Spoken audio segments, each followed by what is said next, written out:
Hello and welcome back to Downloadable Content. I am super excited because Blade and Sorcery has just dropped some amazing brand spanking new news called The Road to U12. And without further ado, let's break this down. To start, Baron and the team is essentially reflecting on U11, calling it what an update. Saying things like the little update ballooned into the biggest things that they have ever done, but there's still so much more to see. Stating that Crystal Hunt seems to be like a shimmering oasis on the horizon. So the first part of the roadmap shift is what we decided rather than wait a long time for the next update. So to not bury the lead, they say they're going to be aiming to release a quote-unquote small update aimed for December. This will be U12. So this would be kind of like what they did for U11. Remember, we had U11 all the way to .3 and now .4 coming up. So they'll probably do it in bits and pieces again. So let's dive into what Warp Frog has been working on. To me, this looks awesome. It's called physics-based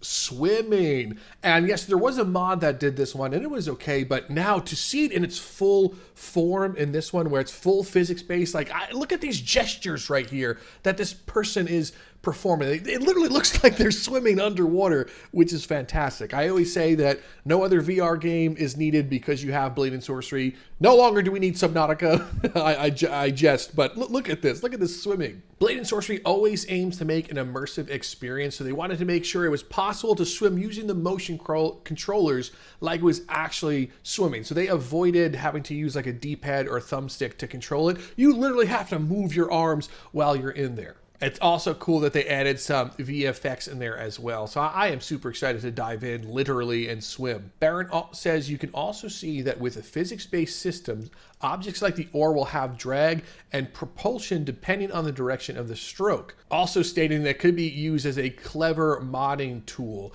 I'm excited to see that also, to see if we can do some like underwater combat against like skeletal enemies or something. Something's good to be there with mods, and that's what I'm excited about. And these are small details that all equal a great experience, because remember, the Blade and Sorcery design philosophy is all about immersion and pushing the physics innovation. Now, this next part, I want to take credit for, but obviously I'm no one. So I just remember talking about this one, and it's called Breakables. But look, we have prop breakables, things like that, a chair, other wood. I'm wondering if this table can be broken as well. But I love this little Zelda Easter egg right here.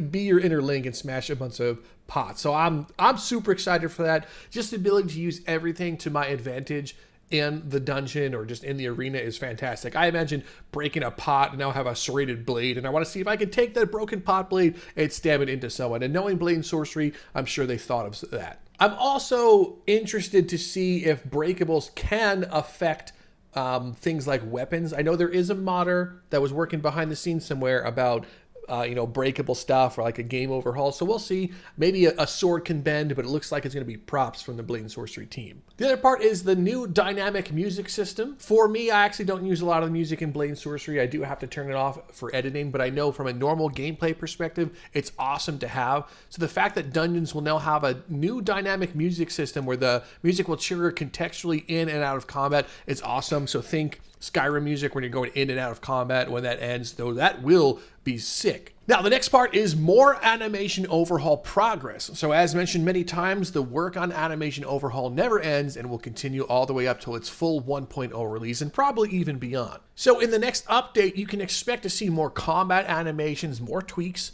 and some new AI behaviors, such as AI now shield bashing you, which I cannot wait for that to happen to me. So shield enemies in general should be more competent and will opt for a more turtling and riposte fighting style rather than their non-shield counterpart. So that's awesome. I'm always excited to see new animations. I cannot wait for Blade and Sorcery's 1.0 release where the combat is just like, oh my gosh, I really have to pay attention and block, and I'm not just a god all the time, but I'm so excited for that. Now, we are about at the halfway point. This is a huge news breakdown, so go ahead and stay put. I appreciate you hanging out with me. Make sure you subscribe if you're new, but let's keep on going. They're talking about new outpost rooms, including an underwater section. They're letting us know that dungeons or dungeons, also outposts, however you want to call it, is going to be constantly worked on up until 1.0, probably even further. But they're talking about these side rooms that you're going to like wander into. And currently you're going to be like, what's up with these side rooms?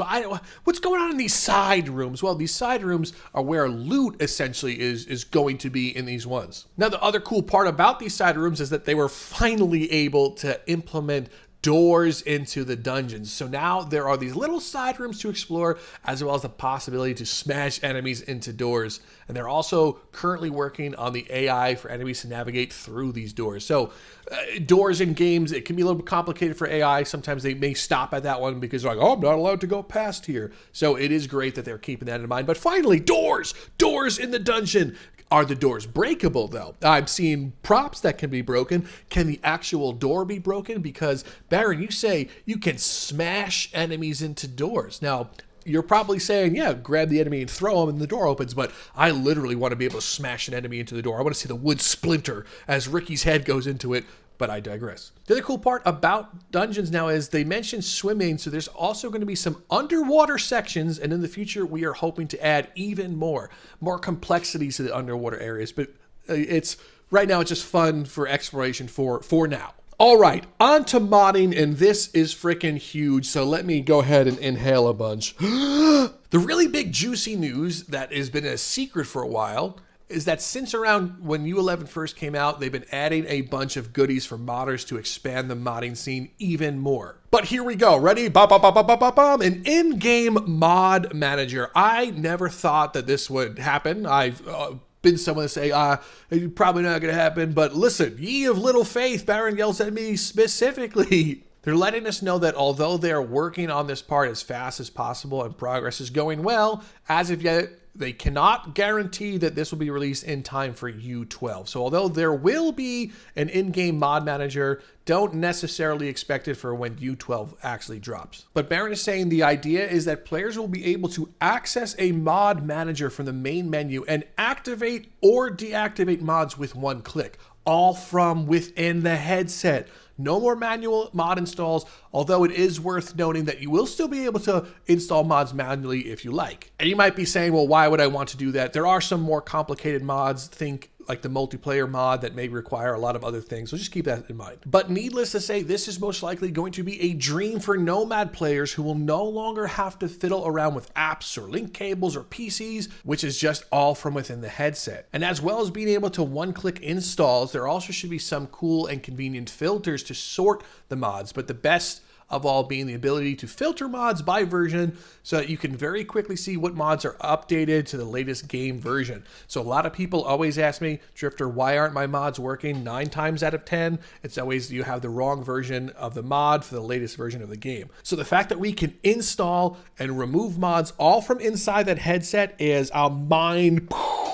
Within the game, there's also going to be a mod options section in the book for reasons such as if a modder has options to tweak their mod, players then can easily access these options and change things up. So if you've ever used a mod configurator by Huge Honor, you'll probably kind of get a good handling of this one. If you've used Sectory and you want to turn things up or down, think that. Now, the next part is new moddable dungeon systems, which I'm very excited about. You guys know me. I love doing dungeon runs. I was talking to Baron about this not too long ago. I wanted to kind of inspire the modders to create their own dungeon, and it looks like they've beat me to the punch. So let's look at this. Of course, map making has always been a thing for Blade Sorcery, but when it comes to dungeons, there's always some complication for map makers because they were using a third-party assets that meant it was not legally possible for us to distribute the tool. So in layman's, basically the dungeons were difficult for modders to do anything with because of legal issues. And the only way they could have changed that was to literally remake the dungeon system themselves so that they could have full ownership of it. And it would be madness to undertake this one. Well, as an actual love letter to our mod makers and mod community, they did just this. They now give modders full permission to go nuts in the dungeon. So the idea is just like dungeon rooms, modders will be able to make their own rooms as if they were small maps and assort them into their own randomly generated dungeon so that will operate like their own outpost dungeon. I mean, honestly, if this was even the only thing we got from the road to U12 and this is 11.4, I would lose my mind. Like, I already lost my mind about this modding and stuff, but listen, custom dungeons that all the modders can make. Wow.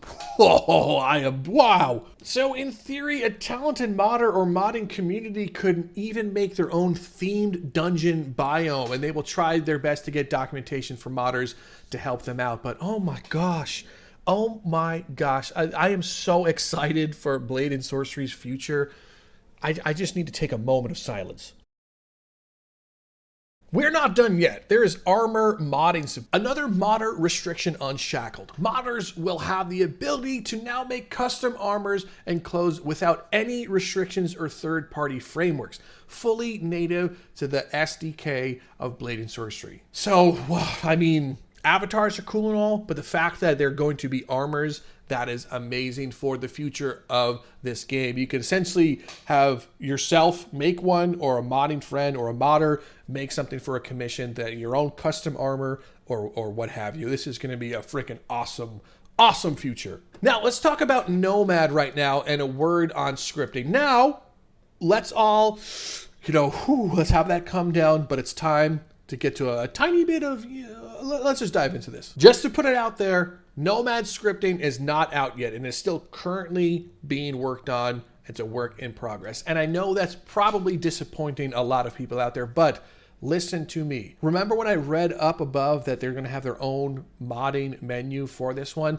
It's going to be worth the wait. I know you're missing out on some awesome mods right now, but if you just think about it, you won't need a computer or anything else. All you'll have to do is go into the mod manager in your headset and click download from within the headset. So just worry not, it's going to happen. Baron himself says, I know you guys are eager and some of you guys are impatient, but please remember that this is an unprecedented modding support for the quest, and our guy is breaking his back on it already. So just, I get it. I am with you. I do play Nomad, but I also play PC, and I understand the frustration, but hang in there because Blade Sorcery never lets us down. Wait a minute, did you think the video was over? Oh my gosh, I'm so embarrassed for you. I'm just kidding. But now let's talk about what's beyond U12. So U12 will be the last stop before 1.0, and then 1.0 is going to be gargantuan. And we'll have all the Crystal Hunt mode and roll into all features and content that they haven't even revealed yet. But let's just look at a sample of what Baron managed to twist Cosby's arm into allowing to show us. Enter the Dalgarians. So this is an official Blade and Sorcery 1.0 preview, the Dalgarian dungeon. So, oh my gosh, it looks like there's going to be different faction-based dungeons, and where my mind goes with that is insane. It makes me think that you could side with a faction and start doing another evil faction's dungeon and start messing up their dungeon. It gives you points towards your own clan that you've joined. Like, oh my gosh, I don't want to throw that out there, but oh my gosh. But a little bit of lore about this one says the ancient Dalgarian ruins have opened. The nations and factions of Baeth scrambled to claim the treasures within. The great Crystal Hunt has begun. And of course, these updates are going to be free, part of the Crystal Hunt, with all new architecture, design, assets, mechanics, lore. It will give us so much and look so different from the current Greenland outpost. And just in closing here, they're letting us know that they're always expanding the game. And if you bought the game back in 2018 for $20, their hope is that you feel that it was a value for your investment. And honestly, the game's in active development, but honestly, for me, I would have spent $100 on this game, $60 on this game, $50. The fact that this game was $20 and it takes up all of my time, of course, through my job and recording, but even before then, I would play the hell out of this game. So this is worth more than $20. Woo! The only thing I did not see in this one is when 11.4 drops, but I guess we'll have to stay tuned because I do not see a release date. I was really hoping it was going to be today with this news, but that is what it is. Anyway, thank you so much for stopping by and hanging out and letting me read this news to you. I hope you share the same enthusiasm that I do. I am super excited to see what the game gives us. I'm super excited to see what the community of modders gives us and just release their full potential. Remember, subscribe if you're new. But other than that, I am Rob from Downloadable Content, and I will see you in the next video.